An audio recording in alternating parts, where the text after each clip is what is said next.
मित्रांनो, दर्शक हो, आपला मित्र मैत्रीण कोणी असेल तर आल्यानंतर समजा भेटल्यानंतर आल्यापासूनच कोणी गरम असेल म्हणजे रागावलेला असेल तर आपण त्याला विचारतो की तू आल्यापासूनच का गरम आहेस, कोणत्या कारणासाठी. तमिळमध्ये देखील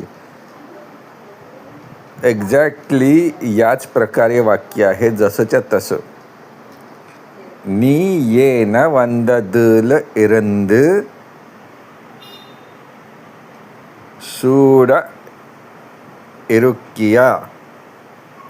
मी म्हणजे तू, का येन, वंददुल इरुंदू म्हणजे आल्यापासून, सूडा म्हणजे गरम, आहेस का आहेस. तर आपण का ते आधी विचारलेलं आहे तिथे, तर इरुक्किया, परंतु नंतर आपण प्रश्नार्थक बोलायचं.